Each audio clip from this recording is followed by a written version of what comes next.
Hello learners, आप सभी को प्यार भरा नमस्कार। ज्ञानास्त्री क्लासेस के यूट्यूब सेशन में आपका बहुत बहुत स्वागत है। आपका बहुत बहुत स्वागत है हमारे डेली एमसीक्यू प्रैक्टिस सीरीज़ में। देखिए, अगर आप पहली बार इन सेशन से जुड़ रहे हैं तो आपको बता दूं कि ये हमारी डेली एमसीक्यू प्रैक्टिस सीरीज़ आपके अपकमिंग दिसंबर एग्जामिनेशन को टारगेट कर रही है। और आपका एग्जामिनेशन का रिजल्ट जो है वो आ चुका है, यानी री एग्ज़ाम का।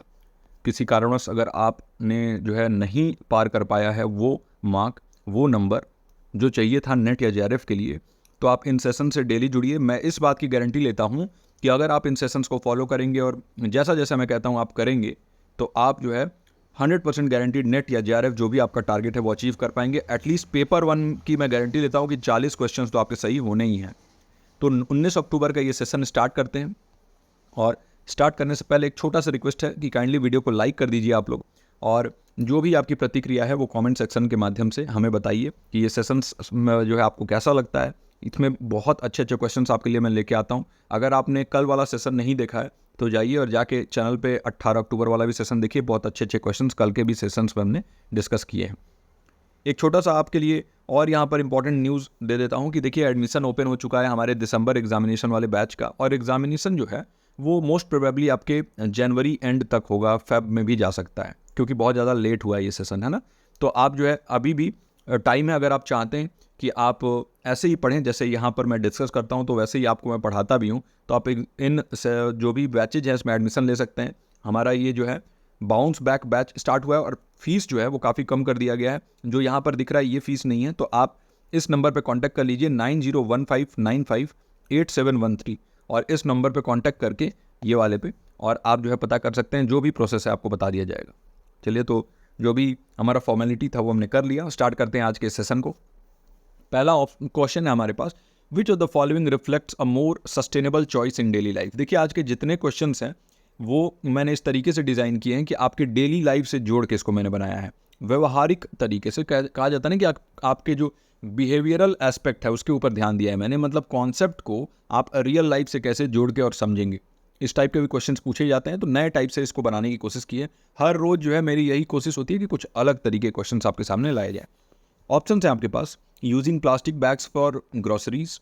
दूसरा ऑप्शन है buying single use water bottles.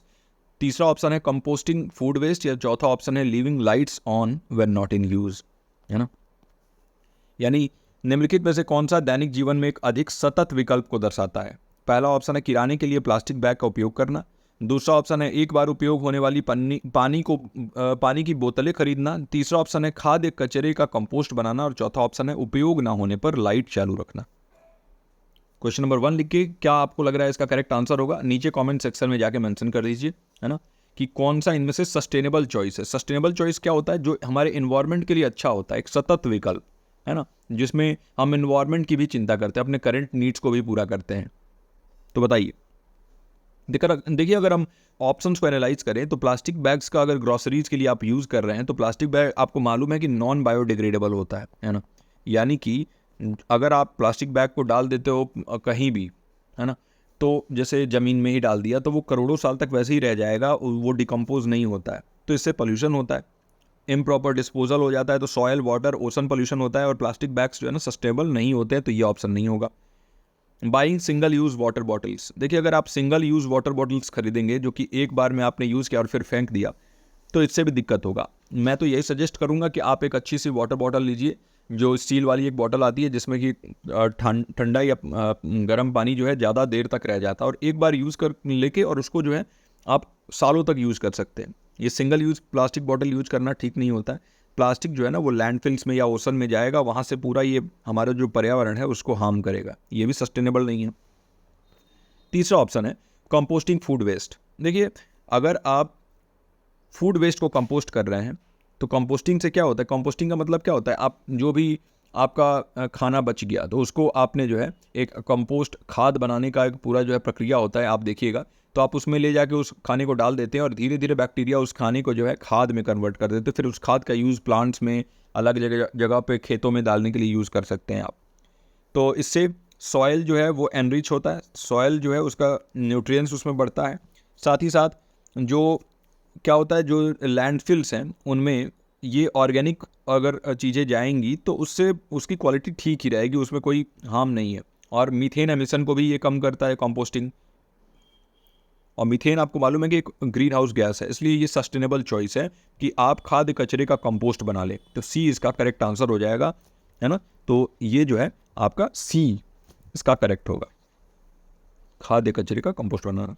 अगर आप लाइट को ऑन रखते हैं जब लाइट यूज़ में नहीं है, तो ये जो है ना इलेक्ट्रिसिटी को वेस्ट करता है, एनर्जी कंज्यूम करता है, तो ये जो है सस्टेनेबल नहीं है। बढ़ते हैं अपने अगले प्रश्न पे। आई होप कि इसका सही उत्तर आपने दिया हो। Imagine you are a teacher. देखिए मैंने बोला था ना कि सारी चीज़ें आपसे जोड़ के मैंने यहाँ पर क्वेश्चंस बनाई हैं। कल्पना कीजिए कि आप एक शिक्षक हैं and you want to teach a complex concept. आप एक जटिल अवधारणा सिखाना चाहते हैं बच्चों को। तो बताइए कि आप अपने छात्रों का सर्वोत्तम समझ सुनिश्चित करने के लिए कौन सा तरीका अपनाएंगे। Which approach will you use to ensure your students understand it best. पहला ऑप्शन है आपके पास 1 घंटे तक लगातार व्याख्यान देना, लेक्चर कंटिन्यूसली फॉर 1 आवर। दूसरा ऑप्शन है use real life examples and engage in discussion, यानी वास्तविक जीवन के उदाहरणों का उपयोग करना और चर्चा में शामिल करना। तीसरा ऑप्शन है hand out a detailed study guide without explanation, यानी बिना किसी स्पष्टीकरण के विस्तृत अध्ययन मार्गदर्शिका देना। या फिर चौथा ऑप्शन है assign them to read a chapter without any introduction, यानी बिना किसी परिचय के उन्हें एक अध्याय पढ़ने को देना। बताइए इनमें से कौन सा आप करोगे अगर आप एक जटिल अवधारणा, एक कॉम्प्लेक्स कॉन्सेप्ट अपने जो शिक्षार्थी हैं, जो आपके छात्र हैं, उनको सिखाना चाहते हो, पढ़ाना चाहते हो।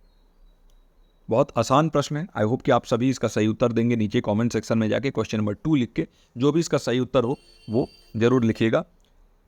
देखिए अगर हम बात करें यहाँ पर 1 घंटे तक लगातार लेक्चर देने की, तो देखिए लेक्चर इन्फॉर्मेटिव होते हैं नो डाउट, और अगर लंबे सेशंस तक इनको बिना ब्रेक के अगर लिया जाए लेक्चर ना, तो इससे क्या होता है कि एंगेजमेंट कहीं ना कहीं उसका लॉस हो जाता है। और एक जो सबसे बेहतर टाइम है वो है 25 मिनट से 35 मिनट के बीच का एक लेक्चर होना चाहिए। आप मेरे जितने भी क्लासेस देखते होंगे वो लगभग इन्हीं ड्यूरेशन का होता है। क्यों होता है? क्योंकि बहुत ज़्यादा बर्डन देना तो उससे हमारा रिटेंशन पावर ख़त्म होगा और धीरे धीरे हमारा जो इंटरेस्ट है सब्जेक्ट के लिए वो ख़त्म होने लगता है। तो लेक्चर्स जो है ना वो कॉम्प्लेक्स कॉन्सेप्ट को समझाने के लिए इफेक्टिव नहीं होते हैं, क्योंकि स्टूडेंट्स हो सकता है कि वो पैसिवली सुनने लगे, वो एक्टिव ना रहे, सक्रिय ना रहे, निष्क्रिय रूप से सुने, और इससे वो कंटेंट को समझ नहीं पाएंगे। ये नहीं होगा। अगर आप रियल लाइफ एग्जाम्पल देते हो, अगर आप डिस्कशन में एंगेज करते हो, उनको भी शामिल करते हो इस जो शिक्षण की प्रक्रिया है इसमें, आप कॉम्प्लेक्स कॉन्सेप्ट को रियल लाइफ एग्जाम्पल से जोड़ के समझाते हो, तो लर्निंग जो है ना ज़्यादा मीनिंगफुल बनता है। डिस्कशंस करने से क्या होता है, स्टूडेंट्स जो है वो अपने क्वेश्चंस भी आपसे पूछ सकते हैं, अपने प्रश्न भी पूछेंगे, डाउट्स भी क्लैरिफाई करेंगे और आपसे एंगेज भी करेंगे। एक हाईली इफेक्टिव वे है। अगर आप कॉम्प्लेक्स कॉन्सेप्ट को समझाना चाहते हो तो यही इसका सही उत्तर होगा। Use real life examples and engage in discussion, यानी वास्तविक जीवन के उदाहरणों का उपयोग करना और चर्चा में शामिल करना। देखिए अगर आप एक डिटेल स्टडी गाइड बिना एक्सप्लेनेशन के दे देते हो तो एक अच्छा रिसोर्स हो सकता है कि आपने दिया हो, है ना, लेकिन वो कॉम्प्लेक्स कॉन्सेप्ट को खुद से समझने में बच्चा हो सकता है सक्षम ना हो। तो ये मेथड जो है ना इंटरेक्शन और एक्सप्लेनेशन को लैक करता है, तो ये नहीं होगा। और आपने जो है बिना किसी इंट्रोडक्शन के अगर एक चैप्टर जो है बोल दिया, असाइन कर दिया, रेटिंग मटेरियल, आपने इंट्रोडक्शन दिया ही नहीं, तो इससे कन्फ्यूजन क्रिएट हो जाएगा, एम्बिगिटी जिसे हम कहते हैं वो क्रिएट हो जाएगा, और स्टूडेंट्स हो सकता है कि फोकस ना कर पाए, की पॉइंट समझ ही ना पाए। तो ये भी नहीं होगा। इसका सही उत्तर होगा बी। आई होप कि आपने कॉमेंट सेक्शन में इसका सही उत्तर दे दिया हो। बढ़ते हैं अपने अगले प्रश्न पर। हमारा अगला प्रश्न है शिक्षा में डिजिटल विभाजन को कम करने का सबसे प्रभावी तरीका क्या होगा। What would be the most effective way to reduce the digital divide in education. आपके सामने ऑप्शंस ये रहे। पहला ऑप्शन है providing free wifi to schools, स्कूलों में मुफ्त वाईफाई उपलब्ध कराना। दूसरा ऑप्शन है इंक्रीजिंग टेक्स्ट बुक अवेलेबिलिटी, यानी पाठ्य पुस्तकों की उपलब्धता बढ़ाना। तीसरा ऑप्शन है ensuring more trend teachers in rural areas, यानी ग्रामीण क्षेत्रों में अधिक प्रशिक्षित शिक्षकों को सुनिश्चित करना। या फिर चौथा ऑप्शन है reducing the number of exams, यानी परीक्षाओं की संख्या को कम करना। बताइए डिजिटल विभाजन, ये डिजिटल डिवाइड जो एक कॉन्सेप्ट होता है उसको कम करने का सबसे प्रभावी, सबसे इफेक्टिव तरीका कौन सा होगा। इन चारों ऑप्शंस में से जो भी सही है आप क्वेश्चन नंबर 3 लिख के और ये सही उत्तर नीचे कमेंट सेक्शन में मेंशन कर देंगे, और उसके बाद हम डिस्कस करते हैं ये क्वेश्चन। देखिए अगर आप वाईफाई देते हैं स्कूल्स में, है ना, तो आप इंटरनेट का एक्सेस दे देंगे, जो कि डिजिटल डिवाइड को ब्रिज करने के लिए बहुत ज़्यादा इंपॉर्टेंट है, आपको मालूम होना चाहिए। आप फ्री वाईफाई देने से क्या होगा कि जिस बच्चे के पास पैसे नहीं है उसको भी इंटरनेट मिल जाएगा। तो डिजिटल रूप से अगर वो डिवाइड हो रहा था, अगर वो डिजिटली जो है वो सक्षम नहीं था, क्योंकि उसके पास हो सकता है कि वो संसाधन उपलब्ध ना हो सकता है कि बच्चा जो है उसका आर्थिक पृष्ठभूमि सही ना हो, अच्छा ना हो सकता है वो गरीब परिवार से आता हो, उसके पास लैपटॉप और टैबलेट्स ना हो, मोबाइल फ़ोन ना हो। तो ऐसे बच्चों को अगर आप वाईफाई स्कूल में प्रोवाइड करते हैं और कंप्यूटर पे उनको बैठाते हैं, तो उससे क्या होता है, उससे वो अवेलेबिलिटी, वो एक्सेसिबिलिटी उन तक पहुंचती है। फ्री वाईफाई यही इंश्योर करता है कि स्टूडेंट और टीचर जो है वो ऑनलाइन एजुकेशनल रिसोर्सेज को एक्सेस कर पाएँ और असाइनमेंट्स कंप्लीट कर पाएँ, तो डिजिटल टूल्स लर्निंग के लिए यूज़ कर पाएँ। ये एक हाईली इफेक्टिव मेथड और यही इसका सही उत्तर होगा। स्कूलों में मुफ्त वाईफाई उपलब्ध कराना ये एक इफेक्टिव वे है डिजिटल डिवाइड एजुकेशन में कम करने का, डिजिटल विभाजन शिक्षा में कम करने का। दूसरा ऑप्शन, अगर आप टेक्स्ट बुक की अवेलेबिलिटी, पाठ्य पुस्तक की उपलब्धता बढ़ाते हो तो उससे डिजिटल एस्पेक्ट पर कोई असर नहीं है ना। टेक्स्ट बुक जो है ना खुद ही में डिजिटल डिवाइड को रिड्यूस नहीं कर सकते हैं, क्योंकि टेक्नोलॉजी से रिलेटेड टेक्स्ट बुक का हम नहीं मानते हैं भाई। ऑफलाइन ऑनलाइन अगर रहेगा उसके लिए तो आपको जो भी रिसोर्सेज है वो चाहिए, और ऑफलाइन वाला जो है वो कोई टेक्नोलॉजी से उसका रिलेशन नहीं होता, तो ये नहीं होगा। सी ऑप्शन है कि ज़्यादा ट्रेंड टीचर्स रूरल एरियाज़ में अगर हम ले जाएं तो ये अच्छी बात है, ख़राब बात नहीं है। ट्रेंड टीचर्स इंप्रूव करेंगे क्वालिटी ऑफ एजुकेशन, लेकिन अगर स्टूडेंट्स लैक करेंगे डिजिटल टूल्स को एक्सेस, उनके पास इंटरनेट होगा ही नहीं, तो ये डिजिटल डिवाइड बना ही रहेगा, तो ये भी नहीं होगा। और अगर हम नंबर ऑफ़ एग्ज़ाम्स कम कर रहे हो तो इससे कोई डिजिटल डिवाइड में फ़र्क नहीं पड़ता है। ये फोकस टेक्नोलॉजिकल एक्सेस के ऊपर है, तो ये भी नहीं होगा। इसका सही उत्तर होगा ए। आई होप कि आपने इसका सही उत्तर कमेंट सेक्शन में लिख दिया हो। बढ़ते अपने अगले प्रश्न पर। हमारा अगला प्रश्न, प्रश्न नंबर 4, यदि हम भविष्य की परीक्षाओं में छात्रों के प्रदर्शन की भविष्यवाणी करना चाहते हैं तो कौन सा शोध विधि सबसे उपयोगी होगी? If you want to predict how well students will perform in future exams, which type of research method would be most useful? आपके सामने ऑप्शंस हैं। पहला ऑप्शन है हिस्टोरिकल रिसर्च यानी ऐतिहासिक शोध, दूसरा ऑप्शन है एक्सपेरिमेंटल रिसर्च यानी प्रयोगात्मक शोध, तीसरा ऑप्शन है आपके पास डिस्क्रिप्टिव रिसर्च यानी वर्णनात्मक शोध, और चौथा ऑप्शन है प्रेडिक्टिव रिसर्च यानी भविष्यवाणी शोध। बताइए इनमें से कौन सा वो शोध होगा, अगर आप प्रिडिक्ट करना चाहते हैं कि जो बच्चे हैं वो एग्जाम्स में कैसा कर रहे हैं, आने वाले एग्जाम में कैसा परफॉर्म करेंगे, पहले ही आप बताना चाहते हैं, तो कौन सा रिसर्च मेथड आप यूज़ करेंगे? देखिए नाम से ही आपको समझ में आ जाना चाहिए, प्रिडिक्ट हम कर रहे हैं तो उत्तर तो यही होगा प्रिडिक्टिव रिसर्च। लेकिन एक एक हम यहाँ पे करते हैं डिस्कस, और यहाँ पे इन चारों ही टाइप के रिसर्च को मैं आपको समझाता हूँ, तो अच्छे समझिएगा। देखिए हिस्टोरिकल रिसर्च में हम पास्ट इवेंट या ट्रेंड को, क्या ट्रेंड है, क्या पहले की जो है घटनाएं हुई हैं उसको हम यहाँ पर स्टडी करते हैं, और ये हमें समझने के लिए हेल्प करता है कि एजुकेशनल ट्रेंड क्या रहे, है ना। और इसमें फोकस जो है ना प्रिडिक्टिव पे, या फिर ऐसा नहीं होता है कि आप कुछ फ्यूचर का बताना चाहते हो, इसमें आप पास्ट को स्टडी करते हो, तो ये तो होगा ही नहीं। एक्सपेरिमेंटल रिसर्च जो है ना इसमें टेस्टिंग करते हो हाइपोथेसिस का एक कंट्रोल्ड एनवायरनमेंट में, है ना। यहाँ पर आप जो है ना डिपेंडेंट वेरिएबल, इंडिपेंडेंट वेरिएबल होता है, कंट्रोल्ड एनवायरनमेंट होता है, ये समझ के लिए cause and effect relationship establish करने के लिए तो काफ़ी हेल्पफुल होता है, जहाँ पर आप कारण प्रभाव जो रिलेशनशिप होता है उसको इस्टेब्लिश करना चाहते हो, है ना। लेकिन प्रिडिक्टिंग फ्यूचर आउटकम्स, इस पे इसका जोर नहीं होता है, पैटर्न्स के ऊपर जो है इसका कोई ऐसा फोकस नहीं होता है, तो ये नहीं होगा। डिस्क्रिप्टिव रिसर्च के बारे में अगर देखें, जिसे हम कहते हैं वर्णनात्मक शोध, तो डिस्क्रिप्टिव रिसर्च में आप डिस्क्राइब करते हो करंट स्टेट या कंडीशन को जो अभी चल रहा है ना, प्रेजेंट के बारे में यहाँ बात होता है, जो फ्यूचर है उसके बारे में बात नहीं होता है, तो ये भी नहीं होगा। प्रेडिक्टिव रिसर्च ये स्पेसिफिकली डिज़ाइन किया जाता है फ्यूचर आउटकम को फोरकास्ट करने के लिए, पहले ही जो है बता दो, आप भविष्यवाणी कर दो करंट डेटा के बेसिस पे, अभी क्या ट्रेंड चल रहा है उसके हिसाब से। जैसे मान लीजिए कि कोई कंपनी है, ए कंपनी है, इस ए कंपनी का जो है ना बहुत अच्छा यहाँ पर मार्केट में इनका रिस्पॉन्स रहा है, इनके प्रोडक्ट्स बहुत ज़्यादा बिक रहे हैं, और ये बहुत ज़्यादा अभी जो है इनको प्रॉफिट हुआ है, और अब जो है इनका एनुअल स्टेटमेंट आया जिसमें पता चला कि इनका प्रॉफिट अच्छा हुआ है। तो क्या होगा, जो भी प्रिडिक्ट करने वाले जितनी कंपनीज़ हैं वो क्या करती हैं कि इनका रेटिंग हाई कर देती हैं, मतलब आप इनको खरीदिए, बाई का रेटिंग लगा देती हैं। और इससे क्या हमें समझ में आता है कि हम फ्यूचर देख रहे हैं कि ये फ्यूचर में ये स्टॉक का प्राइस बहुत बढ़ने वाला है ना। तो ये चीज़ें क्यों होती है, ये प्रिडिक्शन के ही तो थ्रू होती हैं। तो ये मॉडल जो है ना, ये स्टैटिस्टिकल टेक्निक का यूज़ करके फ्यूचर इवेंट्स या परफॉर्मेंस को प्रिडिक्ट करना, यानी कि इसमें आप सांख्यिकी का उपयोग करते हैं और आने वाले भविष्य की पहले ही जो है आप यहाँ पर भविष्यवाणी कर देते हैं। ये करेक्ट मेथड है। अगर आप कोई भविष्यवाणी करना चाहते हो उसके लिए प्रिडिक्टिव रिसर्च ही जो है सही उत्तर होगा, है ना। तो डी, आई होप कि आपने इसका सही उत्तर दिया और नीचे कमेंट सेक्शन में। बढ़ते हैं अपने अगले प्रश्न पर। क्वेश्चन नंबर 5 लिख के जो भी इसका सही उत्तर हो नीचे कमेंट सेक्शन में मेंशन कर दीजिएगा। विच of the following teaching methods encourages the development of critical thinking? निम्नलिखित में से कौन सा शिक्षण विधि आलोचनात्मक सोच के विकास को प्रोत्साहित करती है? पहला ऑप्शन है आपके पास मेमोराइजेशन ड्रिल यानी याद करने का अभ्यास, दूसरा ऑप्शन है डिस्कशन एंड डिबेट यानी चर्चा और बहस, तीसरा ऑप्शन है आपके पास रोट लर्निंग यानी आपके पास रटने का अभ्यास, और चौथा ऑप्शन है आपके पास डिक्टेशन एक्सरसाइजेज यानी श्रुत लेख अभ्यास। तो बताइए इनमें से कौन सा शिक्षण विधि आलोचनात्मक सोच के विकास को प्रोत्साहित करती है ना? जो भी इसका करेक्ट आंसर है नीचे कमेंट सेक्शन में दे दीजिए। आलोचनात्मक सोच के बारे में बात हो रहा है, क्रिटिकल थिंकिंग के बारे में बात हो रहा है कि कौन सा टीचिंग मेथड जो है ये इनकरेज करता है क्रिटिकल थिंकिंग के डेवलपमेंट को। एक एक करके सारे ही ऑप्शंस यहाँ पर हम डिस्कस करने वाले हैं। देखिए अगर हम बात करें आपके मेमोराइजेशन ड्रिल की, तो मेमोराइजेशन फोकस करता है, आपको भी मालूम है, रोट लर्निंग पे, है ना। रट के जो हम सीखते हैं उसके ऊपर ये हमारा मेमोराइजेशन का फोकस होता है। तो मेमोराइजेशन जो है ये तो होगा नहीं, क्योंकि स्टूडेंट्स से हम एक्सपेक्ट करते हैं मेमोराइजेशन में कि इन्फॉर्मेशन को वो याद रखें, है ना, रिमेंबर करें, और बाद में जब भी ज़रूरत हो उस इन्फॉर्मेशन की तो उसको रिप्रोड्यूस करें, है ना। इसमें कभी भी ये बात नहीं आता है कि आपकी जो है क्रिटिकल थिंकिंग डेवलप हो रही है, क्योंकि यहाँ पर जो है ना इन्फॉर्मेशन को बस याद रखना है नेसेसरी अंडरस्टैंडिंग के लिए। तो ये क्रिटिकल थिंकिंग को इनकरेज नहीं करता, ये ऑप्शन नहीं होगा पहला। दूसरे ऑप्शन पे चलते हैं। हमारा दूसरा ऑप्शन है डिस्कशन एंड डिबेट।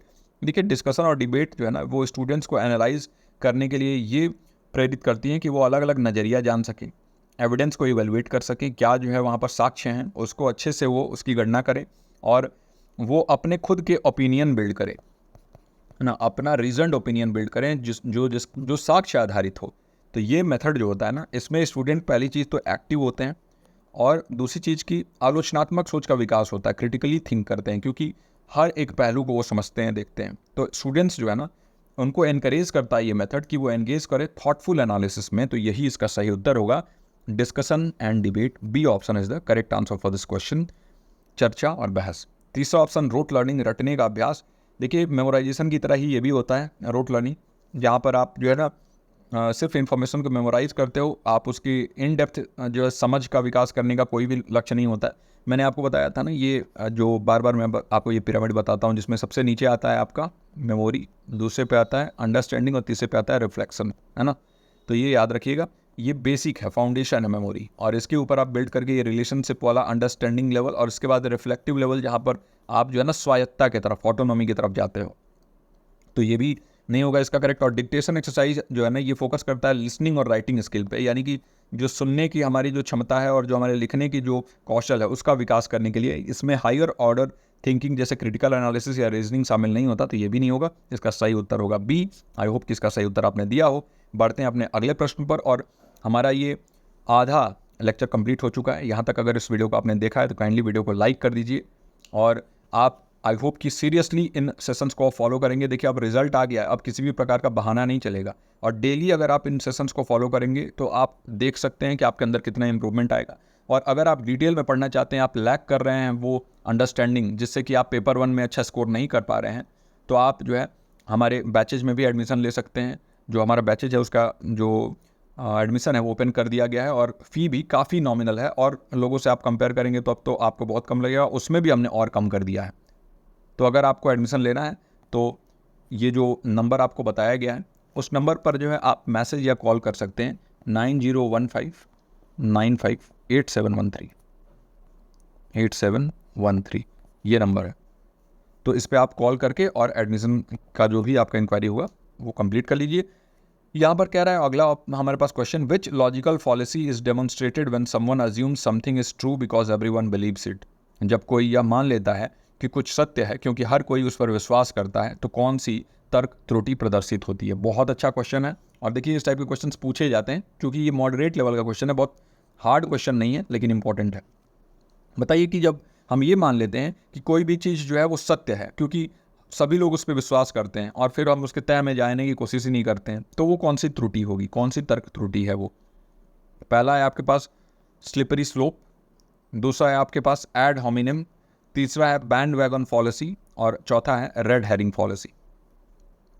जो भी आपका सही उत्तर है क्वेश्चन नंबर 6 लिखिए नीचे जो है कमेंट सेक्शन में मेंशन कर देंगे, और फिर मैं आपको समझाता हूं इसका सही उत्तर क्या होगा। देखिए लॉजिकल पॉलिसी के बारे में बात करें ना, तो ये जो है ना ये छोटे छोटे मिस्टेक्स होते हैं जो कि हम कोई भी आर्गुमेंट देते समय करते हैं, है ना। ये मिस्टेक्स जो है इससे कई बार हम गलत मीनिंग मेकिंग कर लेते हैं, और जब भी हम यहाँ पर लॉजिक करते हैं, लॉजिक पढ़ते हैं, तो लॉजिक में ये पॉलिसीज़ जो है ना ये कहीं ना कहीं जो कंक्लूज़न हम पहुँचते हैं वो गलत कंक्लूज़न तक ये पहुँचा देती हैं, तो इनको समझना जरूरी है। एक एक यहाँ पर चारों को ही मैं समझाऊंगा, आपको खुद पता चल जाएगा कि ये क्वेश्चन जिसमें ये कह रहा है कि कोई भी कुछ सत्य है क्योंकि हम मान लेते हैं क्योंकि सभी लोग उस पर विश्वास कर रहे हैं। पहला ऑप्शन है आपके पास स्लिपरी स्लोप।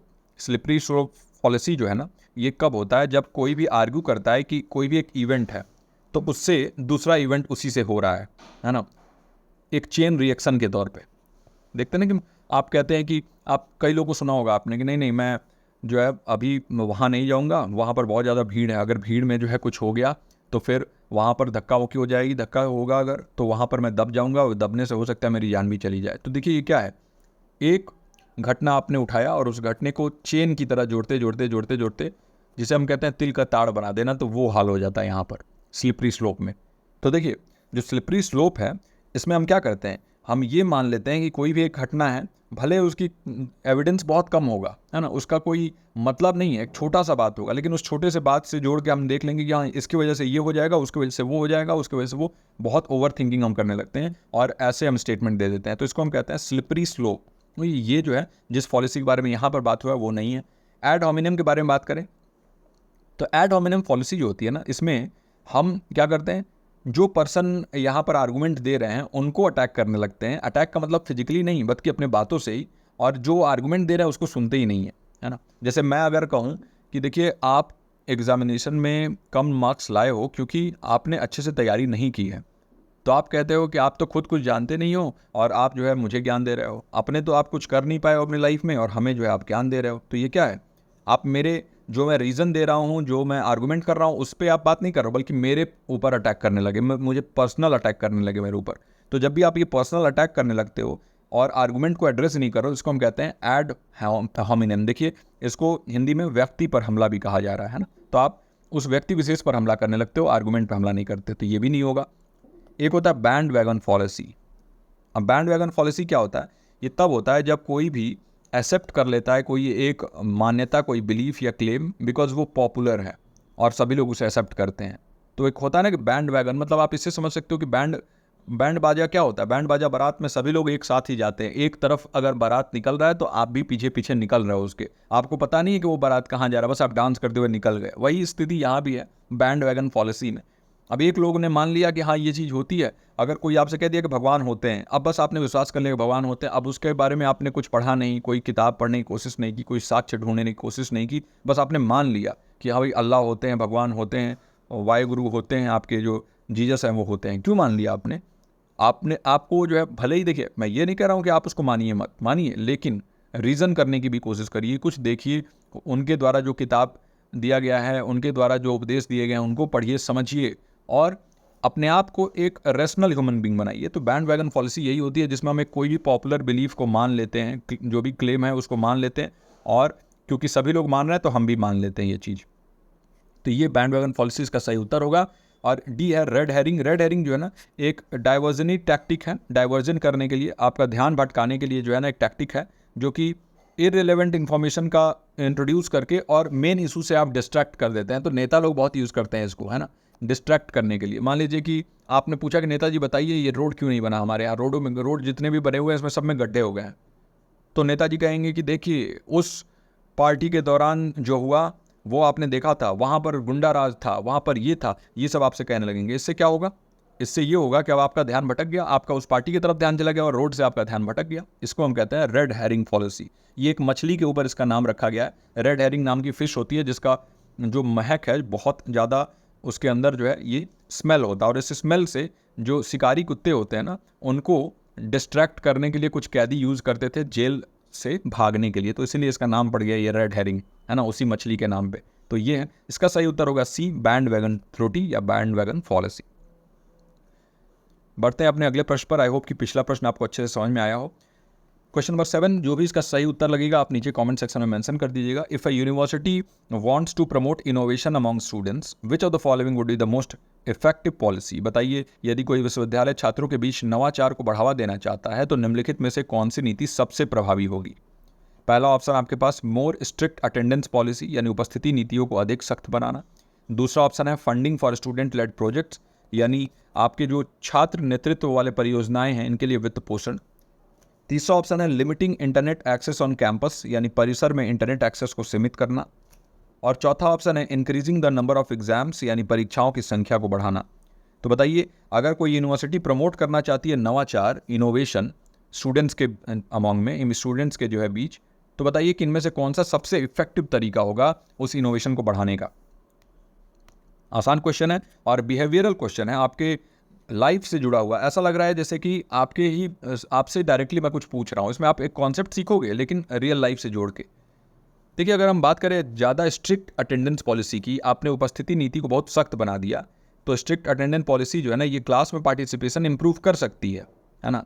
ज़्यादा से ज़्यादा बच्चे हो सकता है क्लास में आए, क्योंकि अटेंडेंस अगर नहीं देंगे तो एग्जाम देने को नहीं मिलेगा, है ना। आप देखते हैं कई यूनिवर्सिटीज़ में 75% अटेंडेंस मैंडेटरी होता है, लेकिन इससे नवाचार में कोई भी इसका रिलेशन नहीं है। इनोवेशन का जो है इससे कोई रिलेशन नहीं है, क्योंकि इनोवेशन के लिए जो है फ्रीडम चाहिए, क्रिएटिविटी चाहिए, एक्सप्लोरेशन चाहिए, तो ये नहीं होगा।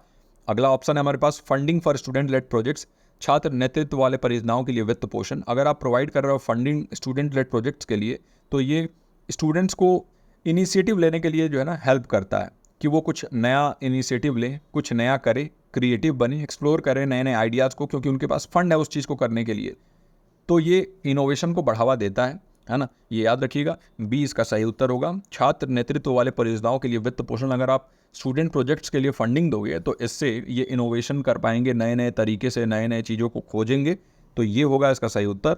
लिमिटिंग इंटरनेट एक्सेस, अगर आप कैंपस में इंटरनेट का एक्सेस को लिमिट कर दोगे, वहाँ पर जैमर वगैरह लगा दोगे, तो रिसर्च नहीं कर पाएंगे, कोलैबोरेट नहीं कर पाएंगे, आपस में इनोवेट नहीं कर पाएंगे कुछ आगे, तो ये काउंटर प्रोडक्टिव हो जाएगा, ये तो उल्टा हो जाएगा, ये होगा ही नहीं।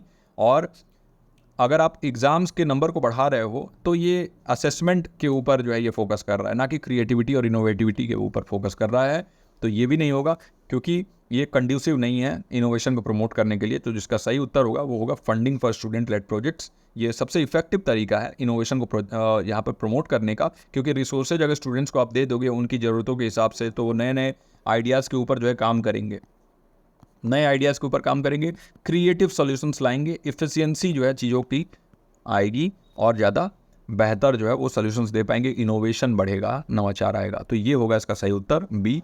बढ़ते हैं अपने अगले प्रश्न पर। विच of the following environmental issues is most directly caused by industrial activities. बताइए निम्नलिखित में से कौन सा पर्यावरणीय मुद्दा सीधे तौर पर औद्योगिक गतिविधियों के कारण होता है। पहला ऑप्शन है आपके पास ओजोन डिप्लीशन या ओजोन क्षय। दूसरा ऑप्शन है एसिड रेन यानी अम्ल वर्षा। तीसरा ऑप्शन है कोरल ब्लीचिंग यानी मूंगा विरंजन। और चौथा ऑप्शन है ओवर ग्रेजिंग यानी अत्यधिक चराई। इसका सही उत्तर क्या होगा? क्वेश्चन नंबर 8 लिख के जो भी आपको इसका सही उत्तर लगे नीचे कमेंट सेक्शन में मेंशन कर दीजिएगा। बहुत ही आसान प्रश्न है और मैं होप कर रहा हूँ कि आज के आपके मैक्सिमम क्वेश्चन सही हों, क्योंकि कल वाले जो क्वेश्चन थे थोड़े जो है कॉम्पैरेटिवली टफ थे, लेकिन वैसे क्वेश्चंस करने इंपॉर्टेंट है, याद रखिएगा। तो 8वां क्वेश्चन का क्या होगा सही जवाब? आई होप कि आपने नीचे कॉमेंट सेक्शन में लिख दिया हो जाके, है ना। तो देखिए, अगर हम बात करें ओजोन डिप्लीशन के बारे में, तो ओजोन डिप्लीशन जो है ना, ये CFC यानी क्लोरोफ्लोरोकार्बन जो होते हैं इनके द्वारा होता है, और ये होते हैं इंडस्ट्रियल प्रोडक्ट में यूज़। जो भी हमारे इंडस्ट्रीज़ हैं, जो भी हमारे जो है औद्योगिक गतिविधियां हैं, उनमें भी इसका इस्तेमाल होता है ना। फिर इंडस्ट्रियल एक्टिविटीज़ जो है ना, ये मतलब जो भी इंडस्ट्रियल एक्टिविटीज़ है उसमें तो इस्तेमाल होता ही है, और साथ ही साथ हमारे जो घर हैं इसमें भी इसका इस्तेमाल होता है, हाउस होल्ड में इस्तेमाल होता है। तो याद रखिएगा कि इसका जो है डायरेक्टली इम्पैक्ट इंडस्ट्रियल एक्टिविटीज़ से इसलिए नहीं होगा क्योंकि सिर्फ और सिर्फ इंडस्ट्रियल एक्टिविटीज़ ही नहीं अकाउंट करते हैं ओजोन डिप्लीशन के लिए, और ये कह रहा है कि directly caused by industrial activities. तो ये तो इसमें हाउस होल्ड भी आ जा रहा है, क्योंकि आपके घर में भी रेफ्रिजरेटर है, आपके घर में भी जो है AC है जिससे ये क्लोरोफ्लोरोकार्बन निकलता है। तो इसमें जो ओजोन डिप्लीशन है ना, वो सिर्फ और सिर्फ हमारे इंडस्ट्रियल एक्टिविटीज़ की वजह से नहीं होता है, बल्कि हाउस होल्ड एक्टिविटीज़ भी इसमें शामिल हैं। तो ये नहीं होगा इसका सही उत्तर, क्योंकि इसमें पूछा है directly caused by industrial activities, है ना। फिर अगला होगा यहाँ पर ऑप्शन एसिड रेन। देखिए, एसिड रेन जो है ना वो कैसे होता है? एसिड रेन जो है वो आपका सल्फर डाइऑक्साइड यानी SO2 और नाइट्रोजन ऑक्साइड्स जो होते हैं NOx जिसे हम कह देते हैं, ये पूरा फैमिली होता है। ये इंडस्ट्रियल प्रोसेसेस से निकलते हैं। जैसे कि अगर हम फॉसिल फ्यूल को जला रहे हैं, है ना, तो फॉसिल फ्यूल को जलाने के बाद ये निकलते हैं। ये पॉल्यूटेंट्स जो है वाटर वेपर के साथ मिलके एसिड फॉर्म करते हैं, और ये एसिड जो है अगर एसिड रेन होता है तो उसमें गिरते हैं, जो कि एक डायरेक्ट रिजल्ट है इंडस्ट्रियल एक्टिविटी का। इंडस्ट्रीज़ जहाँ होंगे वहाँ पर आप देखेंगे कि वहाँ पर रहेंगे आप, तो वहाँ येलो कलर का बहुत छोटा छोटा जो है ना एक ऐसे ऐसे ऐसे ऐसे yellow yellow dot dot dot dot करके एक पदार्थ गिरता है ऊपर से, हमेशा गिरता रहता है लगभग, अगर इंडस्ट्रीज होगा तो, बारिश नहीं भी होगा तब भी गिरता है।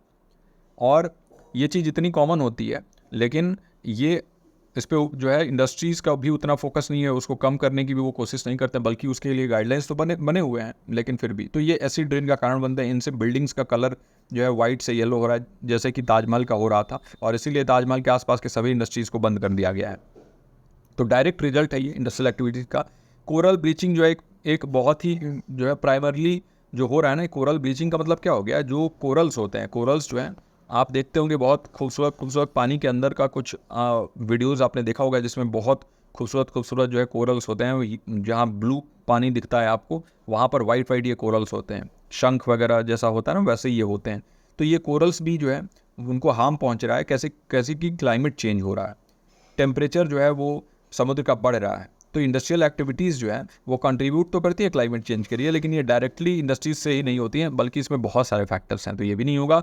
और ओवर ग्रेजिंग जो है ये तो एग्रीकल्चरल प्रैक्टिस है, आप जानते हैं कि लाइव स्टॉक है, जैसे कि गाय हैं, बकरियां हैं, ये बहुत ज़्यादा घास को चरती हैं, जिस वजह से जो है वहाँ पर लैंडस्लाइड वगैरह आने का खतरा होता है। तो ये इंडस्ट्रियल एक्टिविटी से रिलेशन नहीं है, तो इसका जो सही उत्तर होगा वो हो जाएगा आपका बी, अम्लीय वर्षा। यही होगा आपका directly cause by industrial activities. अब हम आ चुके हैं अपने 9वें प्रश्न पर। Which factor is least likely to impact the success of a group discussion. बताइए कि अगर एक आप समूह के बारे में, समूह चर्चा के बारे में बात करते हो, तो इसमें से कौन सा कारक, एक कौन सा जो फैक्टर होगा वो इस समूह चर्चा की सफलता को सबसे कम प्रभावित करता है। लीस्ट के बारे में बात हो रहा है, सबसे ज़्यादा नहीं, सबसे कम। पहला है आपके पास ग्रुप साइज, समूह का आकार। दूसरा ऑप्शन है आपके पास बैठने की व्यवस्था, सीटिंग अरेंजमेंट। तीसरा ऑप्शन है उपयोग की गई भाषा, लैंग्वेज यूज। और चौथा ऑप्शन है प्रतिभागियों की उम्र, द एज ऑफ पार्टिसिपेंट्स। बताइए कौन सा वो फैक्टर होगा जो सबसे कम जो है इम्पैक्ट करेगा, एक ग्रुप डिस्कशन कितना सक्सेस हो रहा है इसकी सफलता में सबसे कम प्रभावित करेगा। क्वेश्चन नंबर 9 लिख के जो भी इसका करेक्ट आंसर है आप नीचे कमेंट सेक्शन में मेंशन कर दीजिए। देखिए जो इसका करेक्ट आंसर होगा वो होगा एज ऑफ द पार्टिसिपेंट्स। पहले तो मैं आपको सारे ऑप्शंस यहाँ पर डिस्कस करता हूँ। ग्रुप साइज अगर छोटा हो या बड़ा हो, ये सिग्निफिकेंटली इम्पैक्ट करता है कि कितना इफेक्टिवली एक ग्रुप डिस्कशन फंक्शन कर रहा है। अगर बड़ा ग्रुप होगा तो बहुत ज़्यादा डिफिकल्ट हो जाएगा, है ना। लार्ज ग्रुप होगा तो डिफिकल्ट हो जाएगा इसको मैनेज करना, है ना। और स्मॉल ग्रुप होगा तो वहाँ पर आपको विविध तरीके के जो है दृष्टिकोण नहीं मिलेंगे, डाइवर्स व्यू पॉइंट नहीं मिलेंगे, क्योंकि अगर ज़्यादा व्यू पॉइंट्स मिलेंगे तभी तो आप इनोवेट कर पाओगे, तभी तो जो है आप क्रिटिकल थिंकिंग को फॉस्टर कर पाओगे। तो ये जो है इसका सही उत्तर नहीं होगा, क्योंकि लीस्ट लाइकली टू इम्पैक्ट कर रहा है, मतलब सबसे कम जो है वो प्रभावित करेगा। सीटिंग अरेंजमेंट, देखिए अगर आप कैसे ग्रुप में बैठा रहे हैं, जो भी लोग ग्रुप डिस्कशन कर रहे हैं, तो कम्युनिकेशन डायनेमिक्स इन्फ्लुएंस होता है इससे। सर्कुलर सीटिंग एनकरेज करता है क्या, ओपन डिस्कशन। अगर आप ऐसे गोल में, जैसे मान लीजिए ऐसा है और यहाँ पर कोई बैठा है, यहाँ पर, तो ओपन डिस्कशन होता है। ये इनसे भी डिस्कस कर सकते हैं, इनसे भी, फिर सिमिलरली ये भी सभी आप एक दूसरे से डिस्कस कर सकते हैं। और यही आपने जो अगर ऐसे बैठा दिया तो इसमें कुछ लोग, ये पीछे वाले लोग ये छुप जाएंगे इनके आगे, ये लोग छुप जाएंगे इनके। तो सीटिंग अरेंजमेंट भी जो है यहाँ पर काफ़ी ज़्यादा इम्पैक्ट करता है कि कितना सक्सेसफुल एक ग्रुप डिस्कशन होगा। तो और साथ ही साथ एक हायरार्की जो है वो भी यहाँ पर क्रिएट हो जाती है अगर गलत तरीके से आप बैठा देंगे तो ये भी नहीं, इसका सही उत्तर नहीं होगा। लैंग्वेज यूज्ड, देखिए किस तरीके का लैंग्वेज यूज़ किया जा रहा है जो भी पार्टिसिपेंट्स हैं उनके, तो उससे भी ये ग्रुप डिस्कशन के सक्सेस जरूर इम्पैक्ट होता है, क्योंकि सिग्निफिकेंट बैरियर हो सकता है इफेक्टिव कम्युनिकेशन में और जो ये लैंग्वेज है। और ऐसा जो है श्योर करना होगा कि जो लैंग्वेज स्पीक किया जा रहा है, बोला जा रहा है, वो सबको आ रहा हो जो ग्रुप डिस्कशन कर रहे हैं। तो ये भी जो है नहीं होगा, क्योंकि पूछ रहा है लीस्ट लाइकली। तो एज ऑफ द पार्टिसिपेंट्स, देखिए एज जो है ना वो अलग पर्सपेक्टिव्स ला सकता है, हमें मालूम है, लेकिन इतना इन्फ्लुएंशियल नहीं होता है, क्योंकि आप डायरेक्टली नहीं कह सकते हो कि किस एज का कोई है तो उसका सोच क्या हो सकता है ना। तो ग्रुप डिस्कशन के सक्सेस के बारे में अगर बात करें तो एज लॉन्ग एज पार्टिसिपेंट्स जो हैं वो एंगेज कर रहे हैं और कंट्रीब्यूट करने के लिए विलिंगनेस है उनके अंदर, वो चाहते हैं कंट्रीब्यूट करना, तो ज़्यादा मैटर ये करता है कि डिस्कशन का स्ट्रक्चर क्या है, फैसिलिटेशन कैसा है, कैसे तरीके से बैठाया जा रहा है, कम्युनिकेशन का डायनेमिक्स कैसा है, ना कि एज। और एज में ये नहीं है कि हाँ एकदम छोटे बच्चे को वहाँ लेते जाओ, लेकिन हाँ इतना ज़्यादा ये प्रतिभागी की उम्र जो है ये इम्पैक्ट नहीं करता है ग्रुप डिस्कशन के सक्सेस को, और इसलिए यही इसका सही उत्तर होगा, डी इसका सही उत्तर होगा। आई होप कि इसका सही उत्तर आपने दिया हो। अब हम आ चुके हैं अपने आखिरी प्रश्न पर, और यहाँ तक अगर आपने इस वीडियो को देख लिया तो आप मान के चलिए कि आप एक बहुत ही बेहतरीन लर्नर हैं, आप एक सीरियस लर्नर हैं, आप बिल्कुल अपने लक्ष्य की तरफ अग्रसर हैं और आप अचीव करेंगे नेट और जीआरएफ। मेरी बात को मानिए, डेली जो है अपने आप को बोला करिए कि मैं अचीव करूँगा। आप अपने स्टडी टेबल के सामने लिख के रखिए जो भी आप अचीव करना चाहते हैं। ओके, तो 10वां प्रश्न हमारा है, what type of argument suggest that if one event happens a series other negative events will inevitably follow. कौन सा तर्क यह सुझाव देता है कि यदि एक घटना होती है तो अन्य नकारात्मक घटनाओं की एक श्रृंखला अनिवार्य रूप से अनुसरण करेगी। ऑप्शंस आपके सामने हैं। पहला है सर्कुलर रीजनिंग, दूसरा है स्लिपरी स्लोप, तीसरा है पोस्ट हॉक फॉलेसी और चौथा है फॉल्स डिलेमा। क्वेश्चन नंबर 10 लिख के और जो भी इसका सही उत्तर है नीचे लिख देंगे। और साथ ही साथ वीडियो को अगर अभी तक लाइक नहीं किया है तो प्लीज़ जाकर वीडियो को लाइक कर दीजिए। देखिए, हमारे मेहनत और इतने लगन से आपके लिए ये सेशंस लाते हैं और आपसे बस एक छोटा सा रिक्वेस्ट करता हूँ कि वीडियो को लाइक करिए, अपने स्टडी ग्रुप्स में इसको शेयर करिए और डेली आइए और पूरे वीडियो को देखिए। बीच में वीडियो को छोड़ के जाना अच्छी चीज़ नहीं है। आप जो है भले ही इस वीडियो को बाद में भी देख रहे हो तो स्पीड इंक्रीज़ करके देख लीजिए, जो भी करिए, लेकिन डेली देखिए और फुल वीडियो देखिए और अच्छे से अपने साथ एक नोटबुक लेके बैठिए ताकि जो भी कॉन्सेप्ट्स अगर आपको लग रहा है कि ये नोट करने लायक उसको नोट कर लीजिए। जो भी चीज़ें आपको लग रहा है कि हाँ ये चीज़ आज अपने नोट्स में मैं ऐड कर सकता हूँ, ऐड कर लीजिए।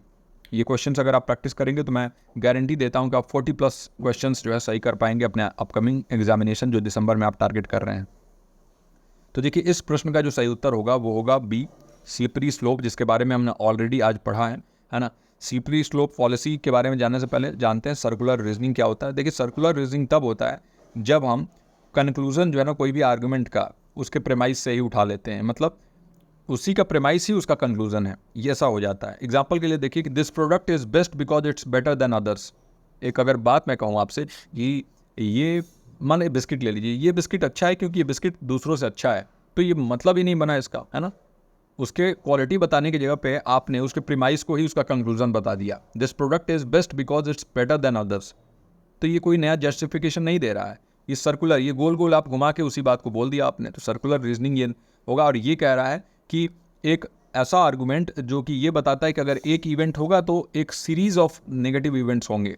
मैंने आपको जैसे एग्जांपल दिया था ना कि अगर मैं यहाँ पर जाऊँगा भीड़ भाड़, जैसे मान लीजिए दशहरा का अभी जैसे रावण दहन हो रहा था, तो वहाँ पर किसी ने बोला कि मैं नहीं जाऊँगा रावण दहन में क्योंकि वहाँ बहुत भीड़ है और उस भीड़ में जाने की वजह से हो सकता है कि वहाँ पर जो है भीड़ वहाँ पर उग्र हो जाए, उग्र होने की वजह से हो सकता है कि वहाँ पर जो है कोई घटना हो जाए और मैं दब जाऊँ। और ये क्या हो रहा है, ये आप एक चीज़ उठाकर और उसके एक सीरीज ऑफ नेगेटिव इवेंट्स के बारे में आपने बात किया, इसी को हम कहते हैं स्लिपरी स्लोप पॉलिसी। ये आर्गुमेंट सजेस्ट करता है कि आप स्पेसिफिक एक्शन लेंगे तो एक चेन ऑफ रिलेटेड इवेंट्स बनेगा और ज़्यादातर ये नेगेटिव के बारे में बात करता है, अनडिज़ायरेबल के बारे में बात करता है, बिना किसी नेसेसरी सॉलिड प्रूफ के। अगर हम एग्जाम्पल के लिए हमने देखा और एक और देख लेते हैं कि अगर आप कोई भी एक स्टूडेंट को अलाउ करते हो एग्जामिनेशन को वापस देने का, तो बहुत जल्दी क्या करेंगे, सभी स्टूडेंट्स कहने लगेंगे कि हम भी देंगे और एक सीरीज़ ऑफ इवेंट्स जो है यहाँ पर पूरा आ जाएगा। तो इसके बारे में स्लिपरी स्लोप जो है वो होता है, इस तरीके से आप समझ सकते हो। पोस्ट हॉक पॉलिसी ये कब होता है, जब कोई भी अज्यूम कर लेता है कि क्योंकि जो है एक इवेंट जो है ना वो दूसरे को फॉलो कर रहा है, तो पहला इवेंट जो है वो ज़रूर दूसरे इवेंट का कारण बना होगा। एग्जाम्पल के लिए समझ लीजिए कि मैंने एक लकी शर्ट पहना और मैंने ये एग्ज़ाम पास कर लिया, तो ज़रूर वो शर्ट जो है ना वो लकी है। तो इससे क्या हो रहा है कि हमने पोस्ट हॉक पॉलिसी में यही समझा कि ये कब होता है, जब हम ये अज्यूम कर लेते हैं कि क्योंकि एक इवेंट ने दूसरे को फॉलो किया है तो पहले इवेंट ने ही दूसरे, यानी जो रिजल्ट आया है वो पहले इवेंट की वजह से ही आया है। माने आपने कोई शर्ट पहन लिया तो आपने उस शर्ट को ही बोल दिया कि हाँ इसी की वजह से हमारा जो है ये सक्सेस मिला है, आप अपने मेहनत को हटा दिया आपने। तो ये पोस्ट हॉक पॉलिसी होता है, ये भी नहीं होगा।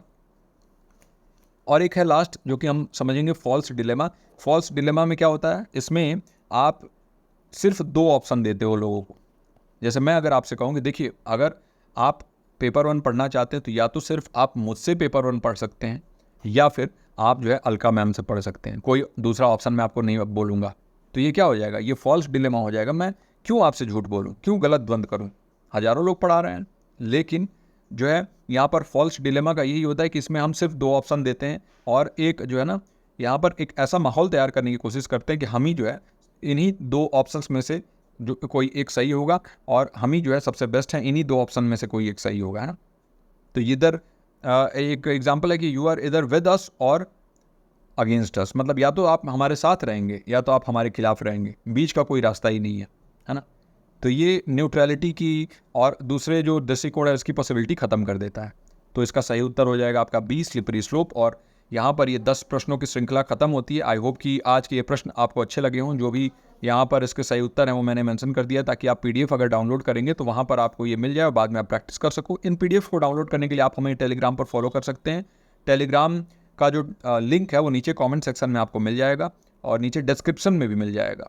और देखिए, इस वीडियो को यहाँ तक अगर आपने देखा है तो काइंडली वीडियो को लाइक कर दीजिए, शेयर कर दीजिए अपने स्टडी ग्रुप्स में, और हमें ज़रूर बताइएगा अपने प्रतिक्रिया के माध्यम से। जो भी डाउट ग्रुप हमने बनाया है उसमें अगर आप जुड़े हैं तो बताइएगा कि कैसा लगा आज का यह लेक्चर। और देखिए, डाउट ग्रुप में मैं जो भी आपको टास्क दूंगा वो ज़रूर आप कंप्लीट किया करिए, क्योंकि बहुत ही अच्छे तरीके से हम एग्जामिनेशन का अपना जो है टारगेट हमने बनाया है उसको अचीव करने वाले हैं। और आपको मैं डेली टारगेट दूंगा, और डेली टारगेट के बाद जो हमारा बैच वाला जो हमारा क्लास होता है वो होगा। तो एक बहुत ही अलग तरीके से इस बार मैं आपकी तैयारी कराने वाला हूँ। चलिए, इस वीडियो में यहीं तक। आई होप कि आपको आज का ये वीडियो पसंद आया हो। मैं मिलता हूँ आपसे अगले लेक्चर में। टिल देन आप अपना और अपनों का ख्याल रखिए। नमस्कार।